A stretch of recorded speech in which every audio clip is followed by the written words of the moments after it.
Good morning all, Generations Church!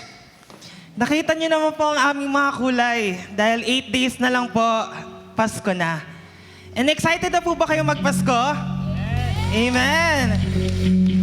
And tuwing Pasko, one of the exciting part, nakita ko po sa post ng Olgen, is ang pagbibigay ng regalo. Pagbibigay at pagtanggap ng regalo. Marami tayong natatanggap na regalo, marami tayong binibigyan na regalo. Pero naisip niyo po ba kung ano yung mabibigay niyong regalo sa ating Panginoon this Christmas?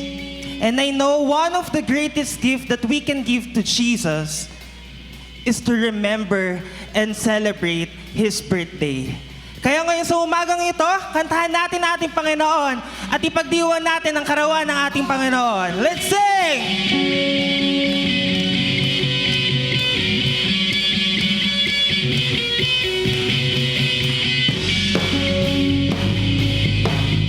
Come on, let's clap our hands for the Lord. Hey!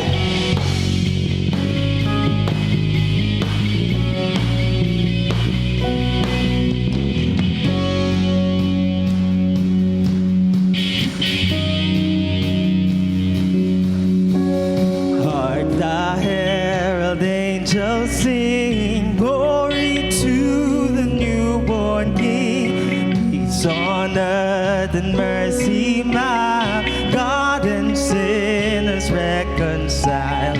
Joyful all ye nations rise, join the triumph of the sky. With angelic hosts proclaim, Christ is born in Bethlehem. Hark the herald angels sing, glory to the newborn King.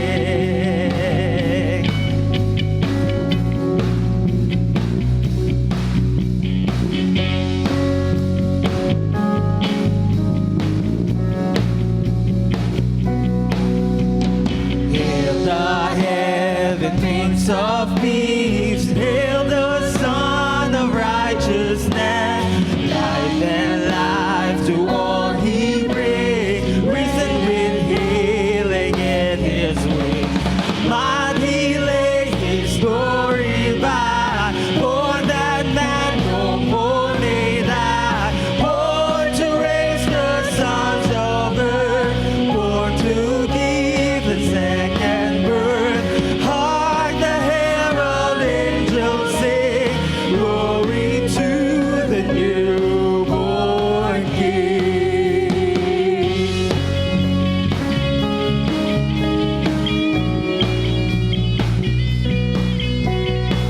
As the angels sing sa ating Panginoon, let us give glory for He was born. He was born. Glory to the King. Glory to the King. Yeah. Glory to the King. Glory to the King. Come on, sing. Glory to the King. Glory to the King. Yeah. Glory to the King. Glory to the King. Yeah. Glory to the King. Glory to the King. Yeah. Glory to the King. Glory to the King. Come on. Glory to the King. Glory to the King. Yeah. Glory to the King. Glory to the King. Yeah.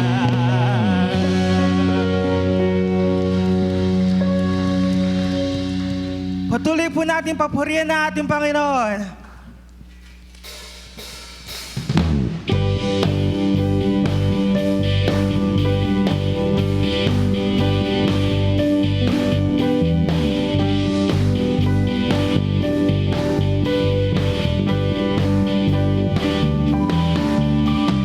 Angels we have heard on high, sweetly singing o'er the plain, and the mountains sing.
angels were encouraged to praise the Lord on the night they revealed themselves to the shepherds.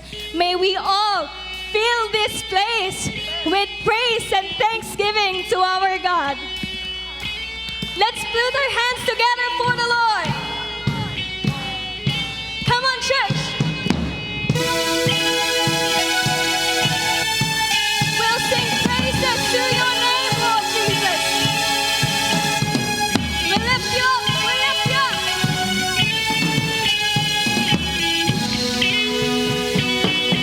Let's sing.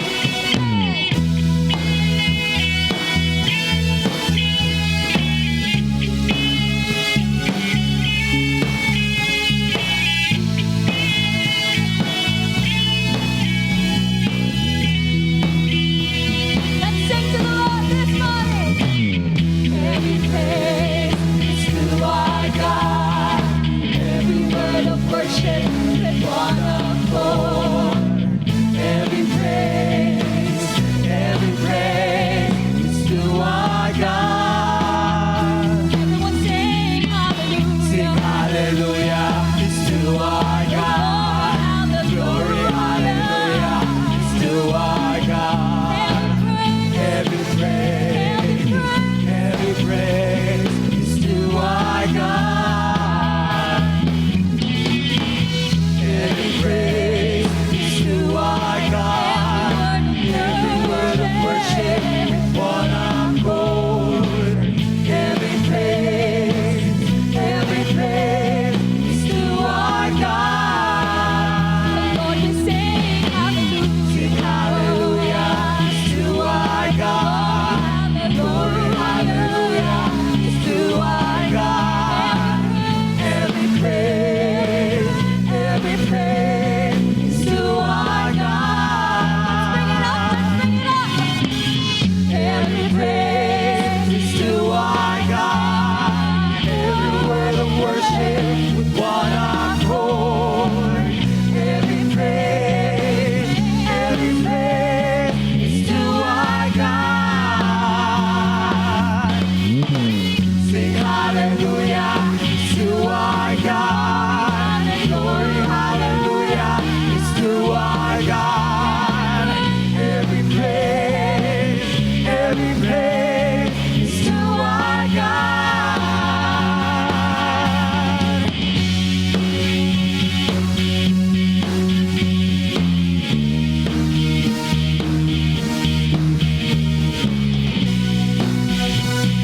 Join me as we declare the name of the Lord this morning. God, my Savior, God, my healer, Lord, my deliverer. yes, He is. God, my Savior, God, my healer, God, my deliverer. Yes, He is. Yes, He is. God, my Savior, My healer, my deliverer. Yes, He is. Yes, He is. Yes, He is. Yes, He is. Every praise, Every praise is to our God. Every word of worship with one accord. every praise, Every praise is to our God. Sing hallelujah, it's to our God. Glory, hallelujah, it's to our God. Every praise is to our God. Every praise is to our God. Every word of worship with one accord.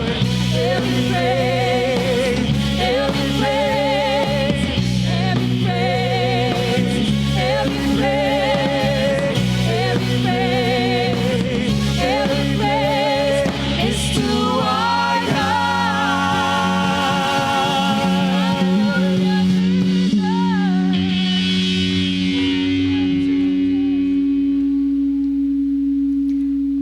as we continue to sing this song, may we search our hearts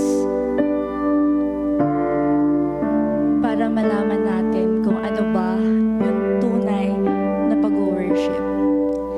Kapag po ba nawalan ng music, ng instruments, o mawala yung mga boses natin, paano nga ba natin maibibigay sa ating Panginoon yung worship na deserve niya? Let's sing this song.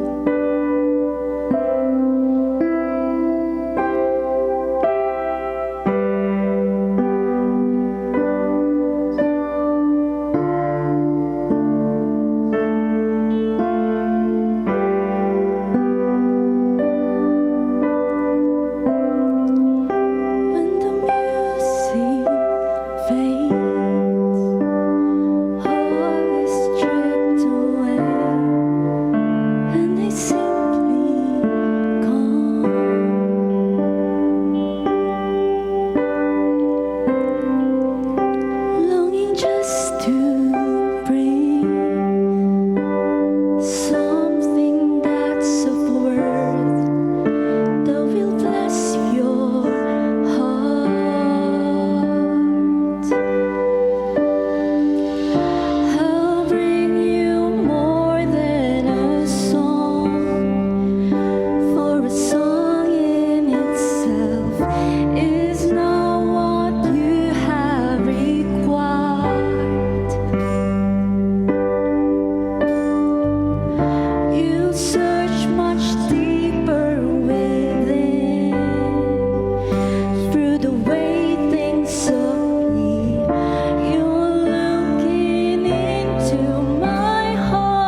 Lord God, our arms and our hearts open, wide open, Panginoon, para sa inyo.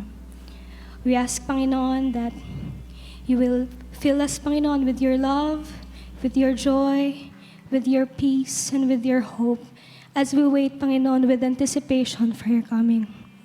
And as we listen to your word, O Lord God, may you prepare our eyes to see, our ears to hear, Panginoon, and our minds to understand, Panginoon, your will para sa buhay namin. And that may we just live, O Lord God, according to your will and purpose. This is our prayer and our thanksgiving to you, O Lord God. We lift our hearts, our minds, and spirit to you. These things we ask in the name of Jesus. Amen and amen. Manatili po tayo nakatayo para sa pagbasa ng kanyang salita.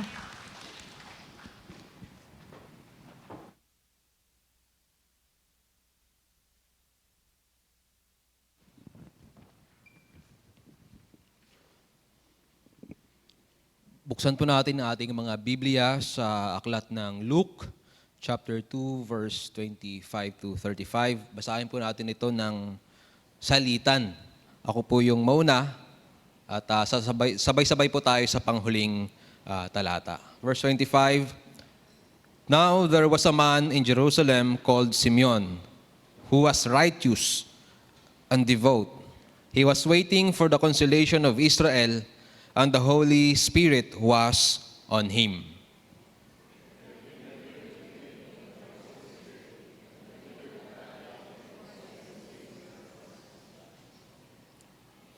Moved by the Spirit, he went into the temple courts when the parents brought in the child Jesus to do for him what the custom of the law required.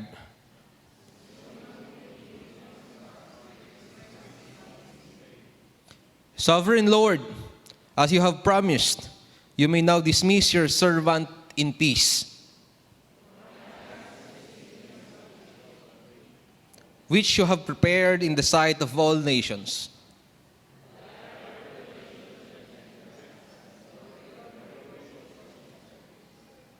The child's father and mother marveled at what was said about him.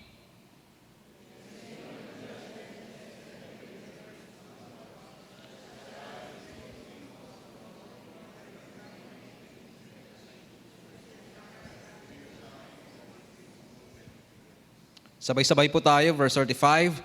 So that the thoughts of many hearts will be revealed, and a sword will pierce your own soul too. Ang Diyos po ang magpala ng pagkabasa ng kanyang salita. Tayo po ay maaari nang makaupo.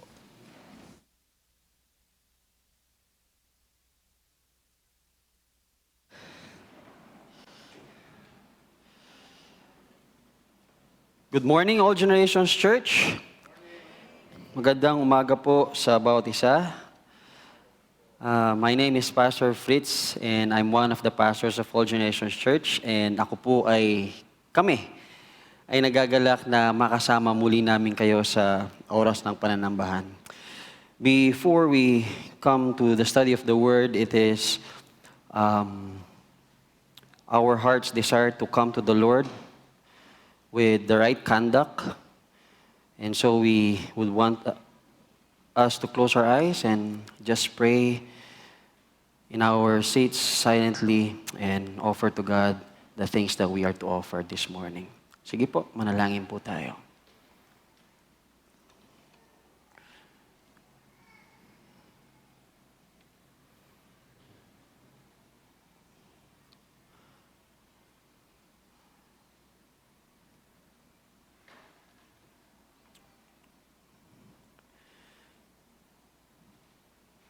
Most gracious and heavenly Father, we come to you with thanks in our hearts. Thanking you, O Lord, for another day. Thanking you for another life. Thanking you, Father, for an opportunity to partner again, Panginoon, sa gawain ninyo para sa inyong mga anak. Opportunity to come freely and worship you with confidence in our hearts, Panginoon, na kakatagpuin niyo po kami ngayong umaga. Dakila naming Diyos na makapangyarihan sa lahat. Amin pong nilalapit sa inyo ang aming puso, ang aming isip. Nawa manguna ang pagkilos ng banal na Espiritu sa bawat isa sa amin. Maunawaan ang inyong salita, may sa puso ang inyong salita. Mabigay ang tamang pagpupuri. At higit sa lahat, Panginoon, uuwi kaming may kagalakan sa aming puso. At aming maipamuhay, O Diyos, ang inyo pong katuruan. Sa mga kapatid namin, Panginoon, na wala rito, amin po din po silang lalapit sa inyo. Nawa nasaan man po sila, Panginoon, ay maayos ang kanilang kalagayan at kasama po namin nagpupuri at sumasamba sa inyong harapan. Sa kapatiran namin mga may sakit, Panginoon, aming tinataas sila sa inyo. Panghawakan mo po ang kanila pong nararamdaman. Pagkalooban ng kagalingan, O Diyos. Gamitin ang mga gamot na kanila pong pinapainom ng kanilang mga doktor. Panginoon, sa amin po ngayon na may pinagdadaan ng problema sa buhay. Nawa, O Diyos, kayo ang makita naming solusyon, ang iyong salita. Sa amin na may pinagdadaanan ng kabalisahan sa amin, puso't isipan, nawa, O Diyos, kayo ang maging kapayapaan namin sa inyong mga salita. Sa amin, Panginoon, na merong sorrow, pain, hurts, nawa, O Diyos, sa aming paglapit ngayon, kayo ang aming maging comfort sa inyong mga salita. Higit sa lahat, O Diyos, aming lalapit na ilayo niyo kami sa anumang klase na gawain ng kaaway sa aming kalagitnaan. Nawa, O Diyos, patuloy kaming susunod sa banal na Espiritu upang kayo lamang, Panginoon, ang aming makita ngayong umaga. At hindi po kami madadapa sa gawain ng kaaway sa amin ngayong kalagitnaan, O Diyos. Sa nangyayaring mga gera, Panginoon, nawa kayo ang maging kapayapaan.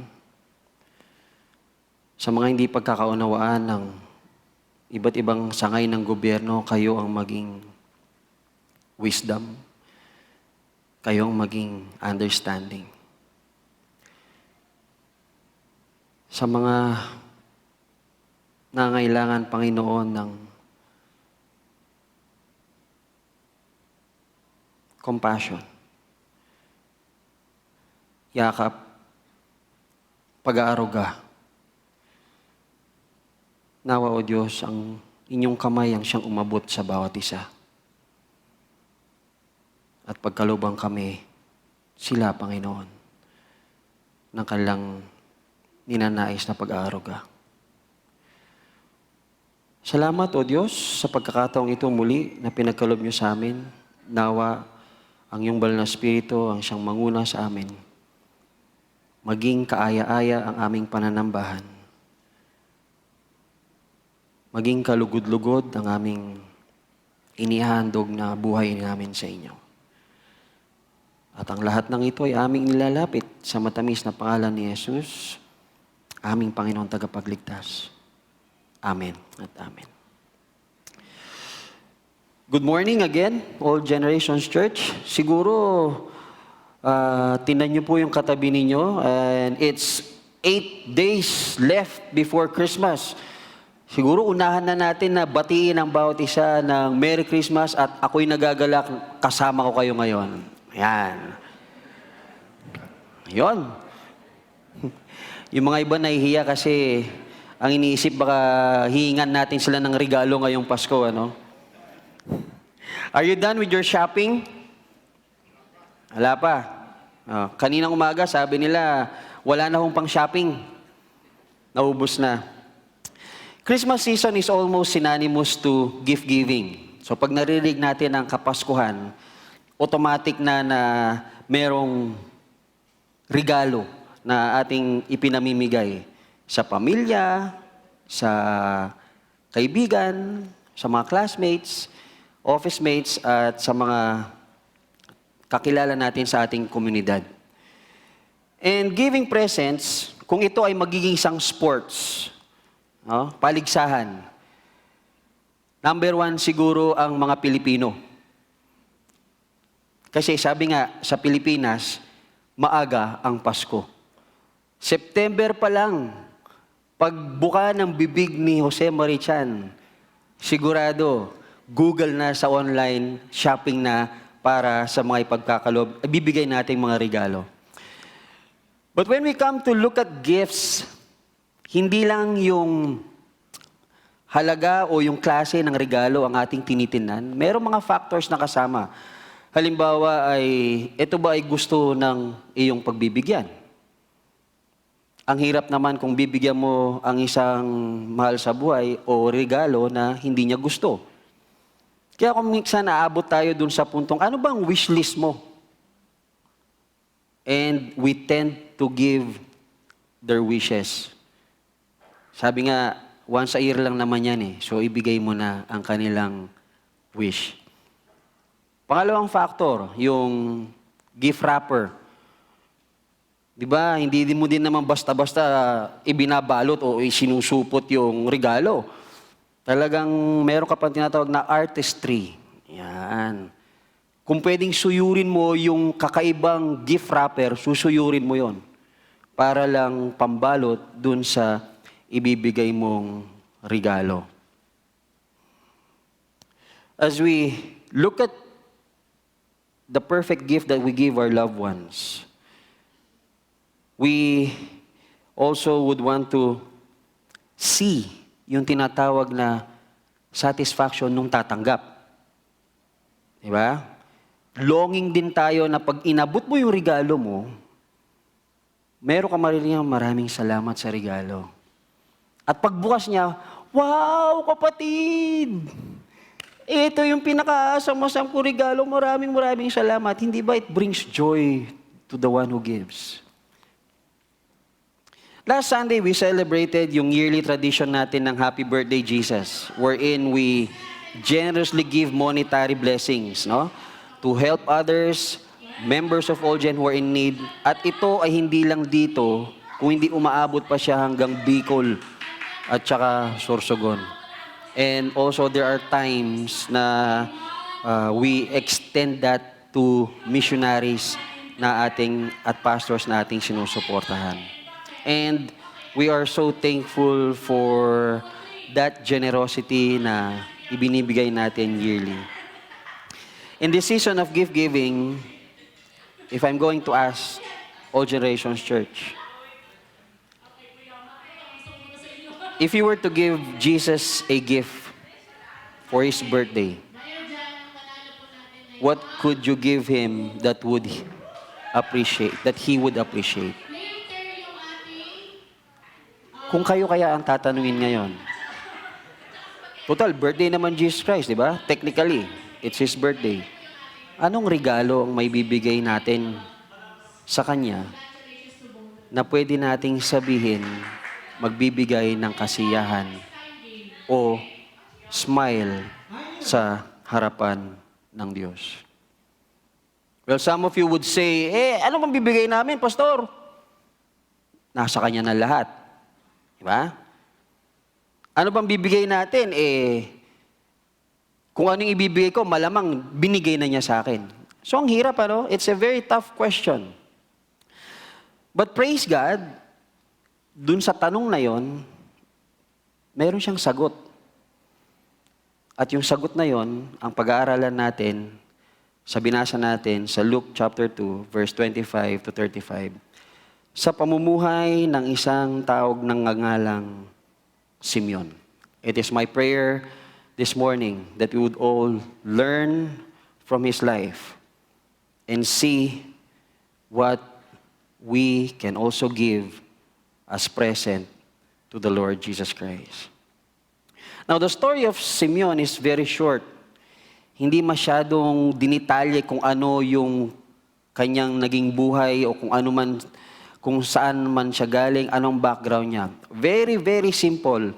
Ang sinabi lang niya, there was a man who named Simeon who happens to be in Jerusalem. Very plain and simple. Yun yung description sa kanya.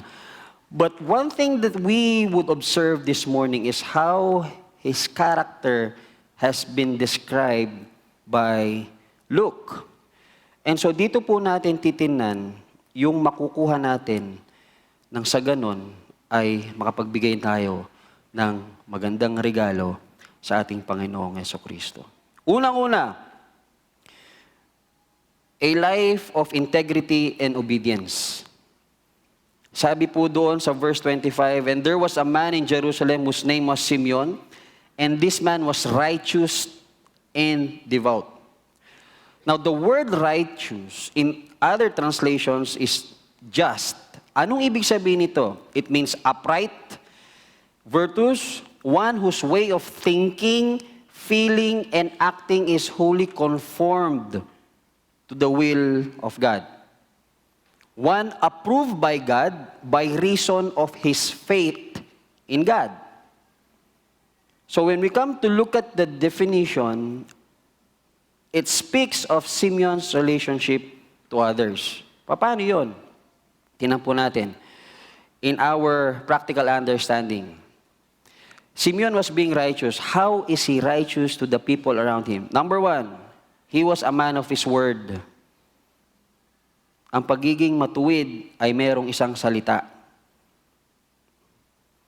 He did what was right. Ginagawa niya kung anong tama. Sa panahon po natin ngayon, para ang hirap i-distinguish ng tama, mali. Lalo na kapag madami ang gumagawa. So if the majority does it, in our thinking, baka tama. So gawin ko na. Hindi ganon ang character ni Simeon. Kasi if you're going to look at the definition, it conforms to the will of God yung paggawa niya ng tama. Ibig sabihin, may basihan siya bakit niya ginagawa yun at ang basihan niya ay ang Diyos. His yes was yes and his no was no. Sa ating mga Pilipino kasi, ang hirap nung tumanggi, ano?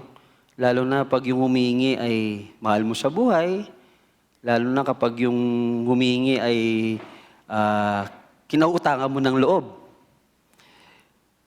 Si Simeon hindi niya tinitinan sa ganun eh. Ang basihan pa din niya ang kagustuhan at plano ng Diyos.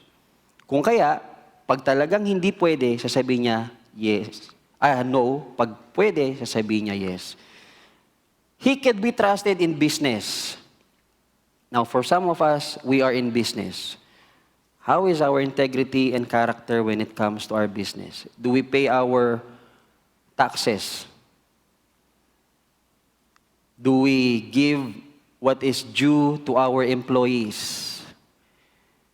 Do we treat our employees how God wants us to treat them? So pagdating sa business si Simeon, he is trusted. You could count him as a friend. So ibig sabihin, kung tayo ay naghahangad ng tunay na kaibigan, pwede na nating ibilang si Simeon doon.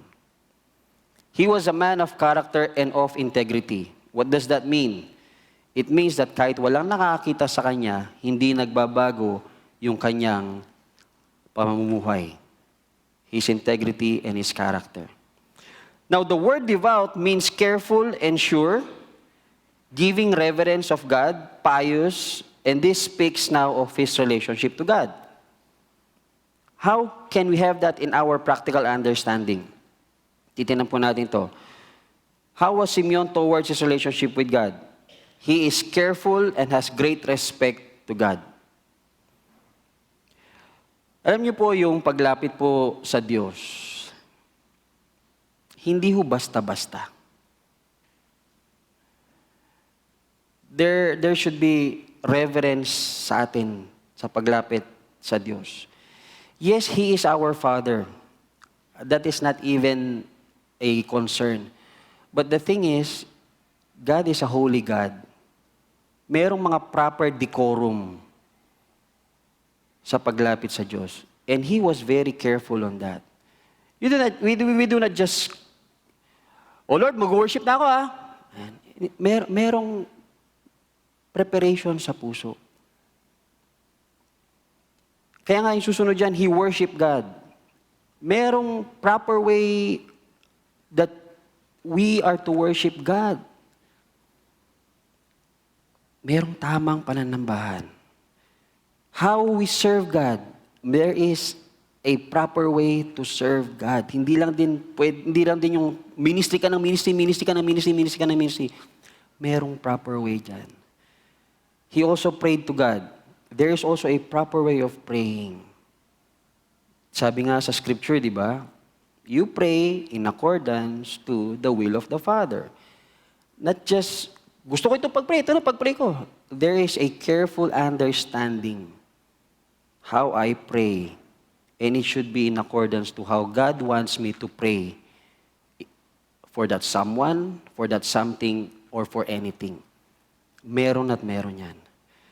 And this would be something that we need to understand. Kasi sa Kanya, God carried weight in His mind and in His heart. Ano ibig sabihin yan sa Tagalog? Meron hong bigat yung relasyon niya sa Diyos na kung saan sa Kanyang pag-iisip at sa Kanyang sa puso, merong halaga yung gusto ng Panginoon. Hindi lang kung anong naisip ko, kung anong gusto ko. There is a weight. Ibig sabihin, nangunguna pa din ang Diyos sa Kanyang mga gagawin. That is being devout, careful, sure. We give reverence, pious, and it speaks to our relationship to God. Now, some people would say, honest naman ako, pastor Wala akong nilolokong tao.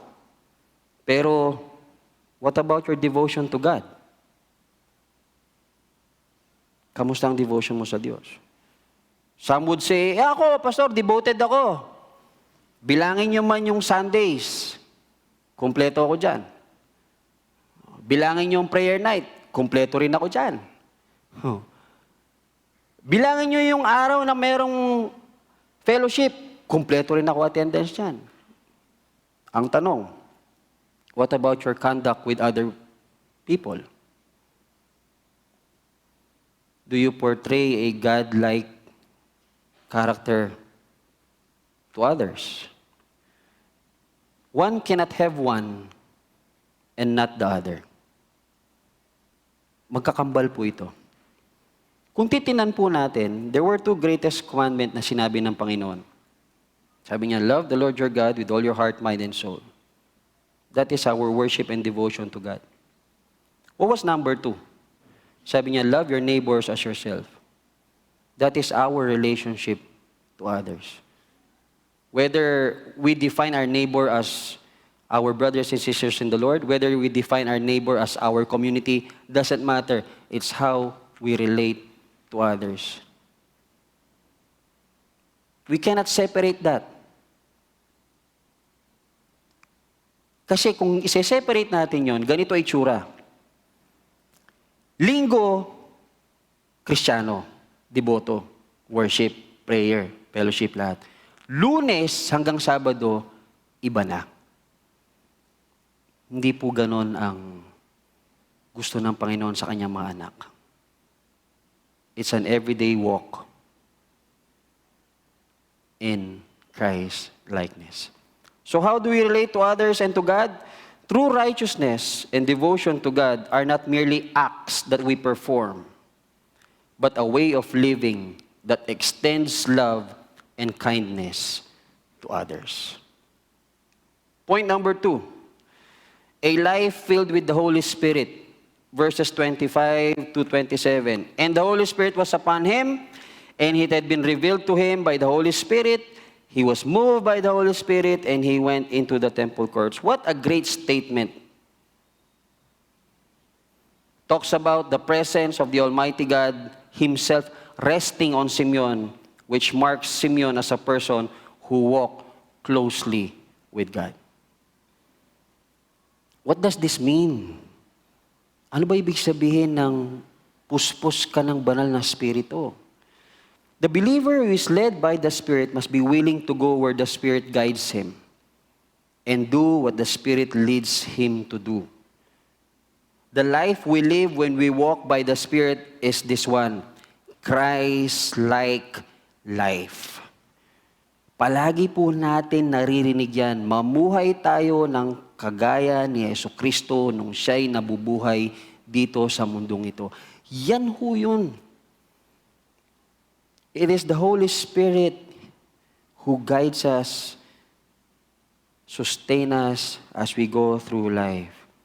It is life whereby the believer's thoughts are saturated with truth and love of Christ and with the heartfelt desire to be like Him in every way. Pag sinabi yung saturated, babad. Babad saan? Sa katotohanan at pag-ibig ni Jesucristo. At sa bawat pagkilos natin, merong pintig sa ating puso na ito ang gusto ng Diyos na ikilos ko at ito ay kailangan kong gawin. Hindi lang tuwing linggo, kung hindi sa araw-araw ng buhay ko. That is being spiritually led. Ang dami ho nating mababasa sa scripture patungkol sa ganyan, spirit-led. Si Peter was led by the Spirit. Si Paul was led by the Spirit. Nung nag-pray ang mga disipulo, they were filled by the Holy Spirit. Hindi ho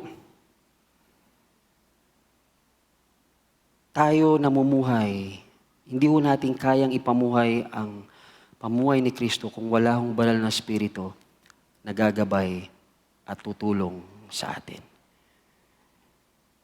If we are God's children, we understand that we need to submit and must submit ourselves to the working of the Holy Spirit. Otherwise, it would be very, very hard for us to live a Christ-like life in this earth. Do others see your life as marked by your relationship with God and being guided by the Holy Spirit? Being filled with the Holy Spirit is not just an event. Hindi po ito seremonyas. Ito po ay continual surrender, an ongoing invitation for God to guide, empower, and illuminate our lives. Very, very important, brothers and sisters in the Lord. Submit to the Holy Spirit's leading and guidance. Point number 3. A life who finds satisfaction in Christ alone. Verses 25, 26, 29 to 30. He was waiting for the consolation of Israel. It had been revealed to him by the Holy Spirit that he would not die before he had not seen the Lord's Messiah. Then he said, Sovereign Lord, as you have promised, you may now dismiss your servant in peace, for my eyes have seen your salvation. These verses show Simeon's satisfaction in Jesus. That Jesus is absolutely enough and that this world has no attraction for Him. Paano nangyari yun, Pastor? Nung nakita ho niya si Jesucristo, sabi niya, in layman's term, pwede na akong mamatay at meron akong kapayapaang mamamatay.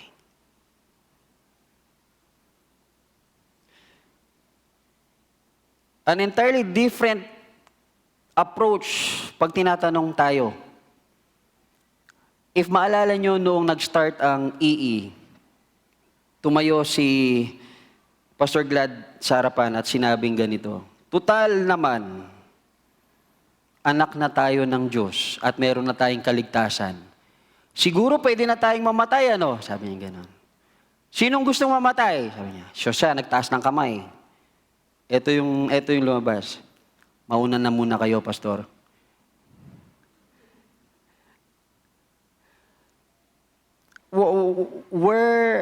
pag titinan natin ganon, sa kanyang sa kanyang pinapakita, for him, he has nothing more to do in this world.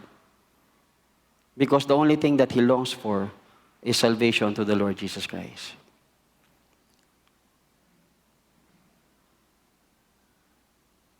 I don't know what reason other people would see, pero siguro, hulaan natin.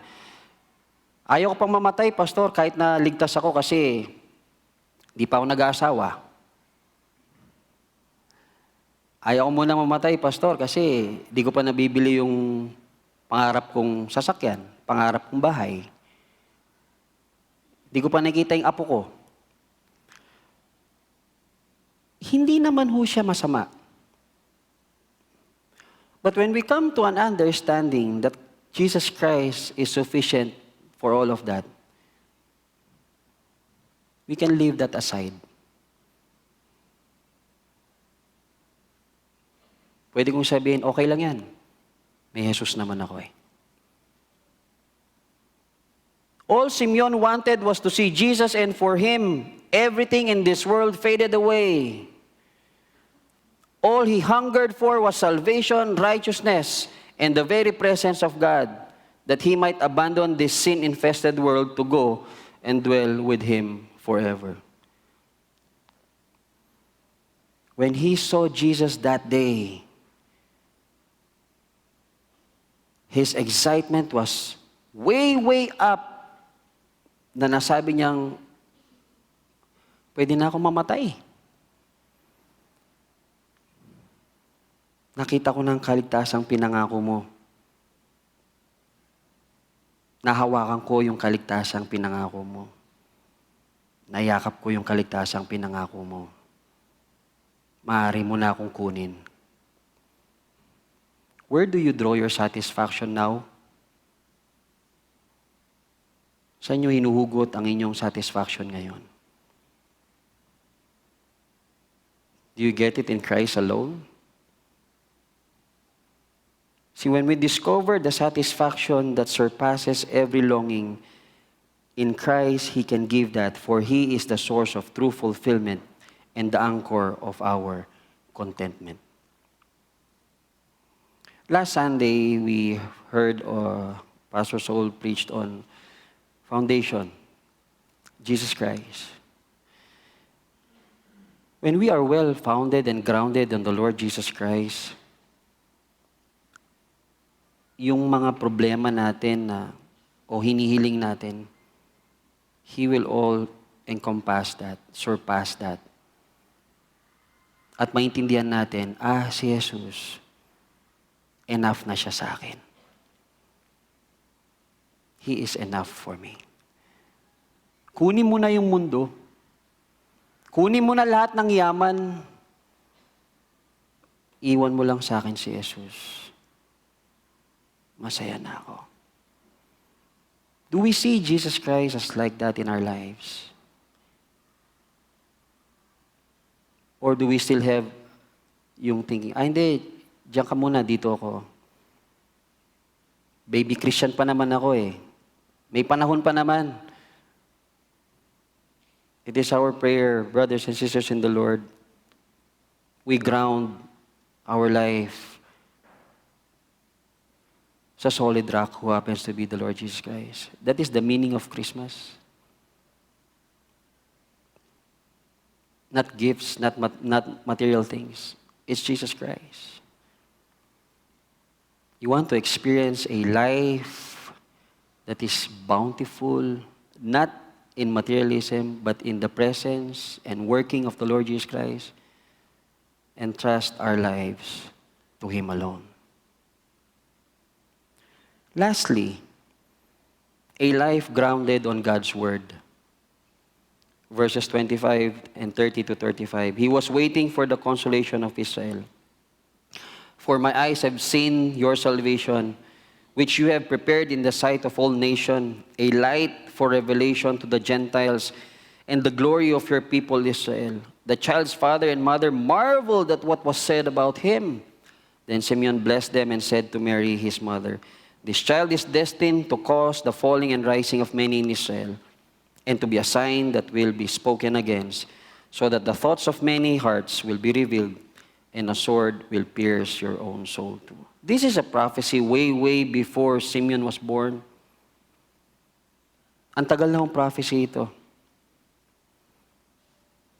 But he was grounded on God's word, knowing that Jesus Christ is the salvation. Ang ganda nga nung pinangako ng banal na Espiritu sa kanya, hindi ka mamamatay hanggat hindi mo nakikita ang Mesyas. So it was been prepared way, way before. Yet he knew, because of God's word. He was grounded on the prophecy. He was grounded on the law of Moses. He was grounded on God's word. He knew where it came from. Alam niya saan galing.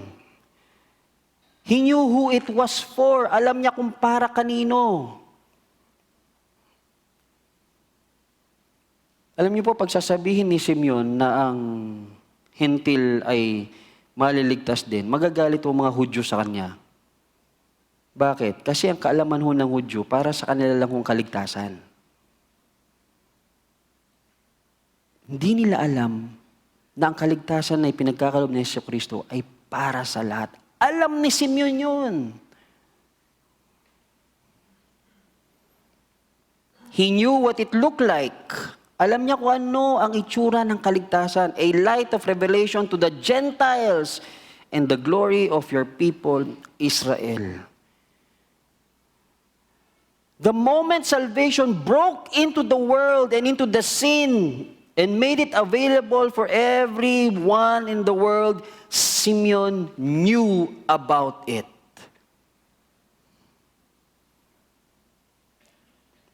And he knew that it was the salvation that would give hope to the hopeless, truth to the ignorant, and absolute best thing in all religious people.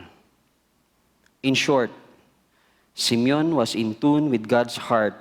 He knew God to be a Savior. How are we in dealing with God's Word?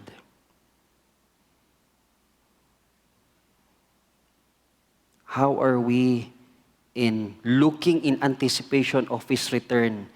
Every first Sunday, we celebrate and partake of the Lord's Supper. Every first Sunday, we are being challenged. Do this in remembrance of me until I return. How do we anticipate God's return?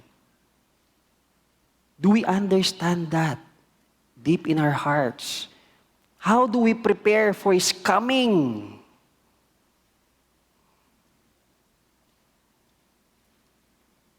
In the unchanging truth of God's Word, we find the anchor for our souls, the rock on which our salvation stands secure against the shifting tides of doubt and uncertainty. Know God's Word. Live God's Word.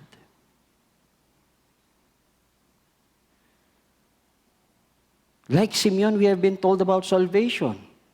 Every year nga, nagsiselebrate tayo ng Christmas eh.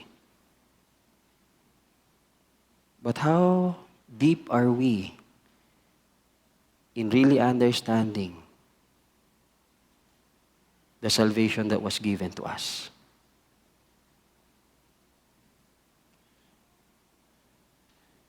This is the time not just to celebrate, but this is a time also to contemplate.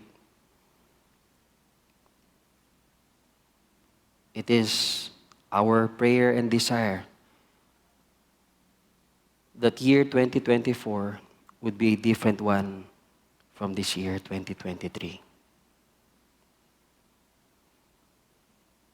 May we fully give our lives just as Simeon was just and devout, filled with the Holy Spirit, whose satisfaction was founded on God, on Jesus, and grounded himself in the Word of God. May we find ourselves wholly committing everything to Jesus. Finally, with all the trappings of Christmas, may we not forget to give the best gift of all, Jesus. He is our Messiah. He is our Emmanuel, God with us.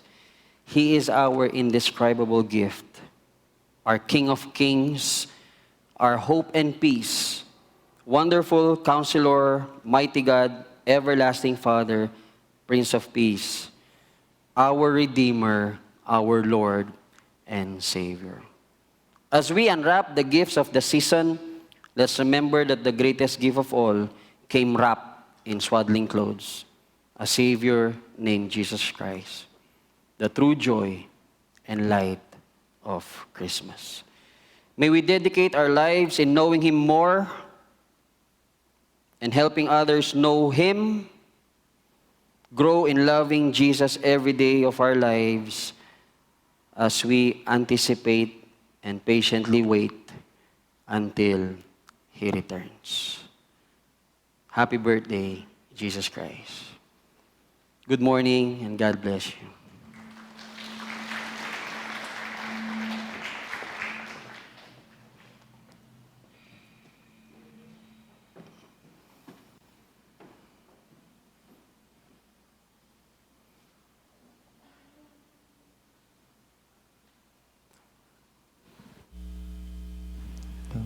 Tayo po tayong lahat for our response song.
Before we end, I'd like to encourage each one to come and celebrate with us this afternoon. 5 p.m. po hanggang 8 o'clock. We celebrate Christmas and have our fellowship as brothers and sisters in the Lord. Receive now the blessing that comes from God. For unto you, O Lord, who is able to keep us from falling and to present us before your glorious presence without fault.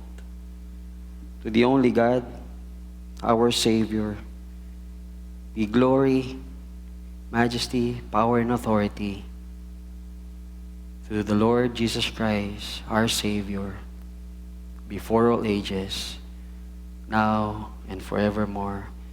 Amen and amen. Again, God bless you and good morning to each one.